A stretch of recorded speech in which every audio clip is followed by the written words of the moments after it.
తదుపరి రాశి కర్కాటక రాశి. ఈ రాశి వారి యొక్క గ్రహస్థితులు చంద్రుడు 6వ స్థానంలోను, కుజుడు 4వ స్థానంలోను సంచారం చేస్తున్నారు. ఈ సంచార ఫలితాలు ఆర్థిక లాభాలు, మీ యొక్క అంటే మీరు ఏదైనా గతంలో చేసి ఉంటే అంటే పెట్టుబడులు కావచ్చు, లేదా కొని ఏదైనా ఇల్లు కానీ భూమి కానీ కొనుక్కొని దాన్ని మధ్యలో ఆపేయడమో లేదంటే కట్టలేకపోవడమో ఇలాంటివి ఏవైనా జరిగి ఉంటే కనుక వాటిని ముందుకు తీసుకువెళ్ళే ప్రయత్నం చేసినట్టయితే సానుకూలమైన ఫలితాలు పొందుతారు. కుటుంబంలో సంతోషం ఉంది. తర్వాత వ్యాపారంలో లాభాలు వస్తాయి. కొత్త అంటే ఆర్థిక అవకాశాలు మీకు వస్తాయి. అంటే ఆపర్చునిటీస్ మీకు చాలా వచ్చే అవకాశం ఉంది. వాటిని మీరు తీసుకునే ప్రయత్నం చేసుకోండి. తర్వాత మీకు చెప్పదగిన పరిహారము దుర్గా అమ్మవారికి నెయ్యి దీపం కనుక పెట్టినట్టయితే మంచి ఫలితాలు పొందుతారు. నమస్తే. తదుపరి రాశి సింహరాశి. ఈ రాశి వారి గ్రహస్థితులు చంద్రుడు 5వ స్థానంలోను, శుక్రుడు లగ్నంలోను సంచారం చేస్తున్నారు. ఈ సంచార ఫలితాలు ఈ రోజు అత్యంత లాభదాయకమైన రోజు. ఏ పని తలపెట్టినా సక్సెస్ అయ్యే అవకాశాలు ఉంది. వృధా చేసుకోకండి.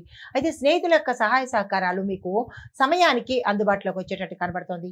వ్యాపారంలో కొత్త ఒప్పందాలు వస్తాయి. వ్యాపార విస్తరణకు కానీ, వ్యాపారంలో పెట్టుబడులకు కానీ, లేదా కొత్త ఐటెంని మీరు ఈ రోజు వ్యాపారంలో చేర్చడానికి కానీ, లేదా యాడ్స్ ఇవ్వడానికి కానీ, లేదు అంటే కనుక వ్యాపార నేమ్ అంటే సంస్థ యొక్క పేర్లు మార్చుకోవడానికి కానీ, ఇలా ప్రతి ఒక్క అంశానికి ఈరోజు చాలా చక్కగా ఉండబోతోంది.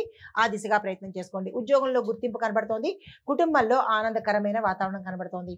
అయితే ఈరోజు మీకు చెప్పదగిన పరిహారము నవగ్రహ ఆలయంలో సూర్య భగవాన్ని దర్శించుకుని మీ పేరిట అర్చన చేయించుకున్నట్టయితే కనుక మంచి ఫలితాలు పొందుతారు. తదుపరి రాశి కన్యారాశి. ఈ రాశి వారి యొక్క గ్రహస్థితులు చంద్రుడు 4వ స్థానంలోను, బుధుడు లగ్నంలోను సంచారం చేస్తున్నారు.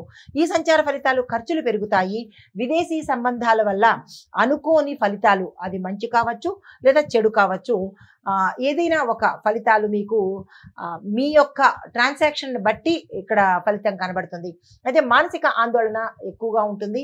ఆకస్మిక ప్రయాణాలు కావచ్చు, లేదా అలసట కావచ్చు, ధన నష్టం కానీ, ఇలా కొంత ఈరోజు అంత అత్యంత ఇబ్బందికరమైన వాతావరణమే కనబడుతోంది. ఎటువంటి ప్రయత్నాలు ఈరోజు చేయకండి.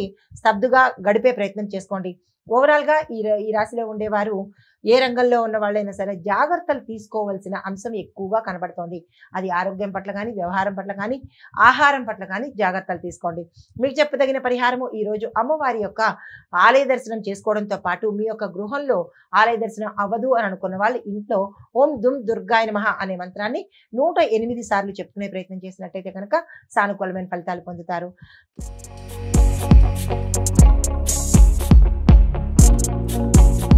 Thank you.